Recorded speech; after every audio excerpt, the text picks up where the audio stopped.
वर्षा सहित बिजुली घड़घड़ी झटका पवन 30 ରୁ 40 किलोमीटर पर आवर रहिबार संभावना रही। गुलगुली जारी रहबो हमर उपकूलवर्ती अंचल जिला गुड़िक जदि देखा गत 24 घंटार रेकर्ड तेबे 18टी स्थान में 40 डिग्री सेल्सियस कि अधिक तापमात्रा रेकर्ड करा सहित सर्वाधिक तापमात्रा रेकर्ड करा झारसुगुड़ा 43.6 डिग्री सेल्सियस आउ सहित वर्षा सहित बिजुली घड़घड़ी झटका पवन रियलाइज होती। कोरापुट जिले में सर्वाधिक वर्षा रेकर्ड करा 106 मिलीमीटर सहित आगामी 24 घंटा जब देखा फोरकास्ट वर्षा सहित बिजुली घड़घड़ी झटका पवन 30 ରୁ 40 किलोमीटर पर आवर रहिबार संभावना रही। मयूरभंज आम उपकूलवर्ती अंचल जिला गुड़िक सहित कोरापुट मालकानगिरी रायगड़ा डिस्ट्रिक्ट रे आउ काली वर्षा जारी रहिबो मालकानगिरी कोरापुट जिले में काली माने देखा 23 24 25 26 तारीख में कोरापुट मालकानगिरी इवन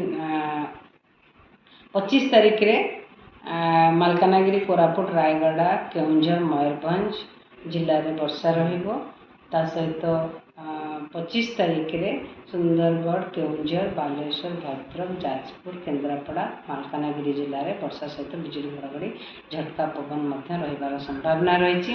सहित गुलगुली जारी रहबो हमर उपकूलवर्ती अंचल जिला गुड़िक एवं सहित अनुगुल संबलपुर सोनपुर बौद्ध सुंदरगढ़ जिले में आगामी 5 दिन पर्यंत गुलगुली जारी रहबो। सहित हिट वेव कंडीशन आगामी 2 दिन दि जाइए जोटार कि आगामी 24 घंटा Jharsuguda Balangir hit wave condition रहिबो। काली झारसुगुड़ा बलांगीर एवं संबलपुर में हिट वेव रहिबार संभावना रही।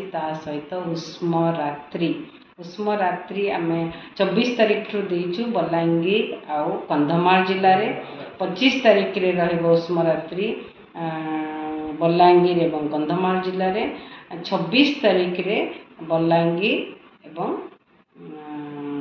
कंधमाल जिले में उष्म रात्रि रहिबार संभावना रही।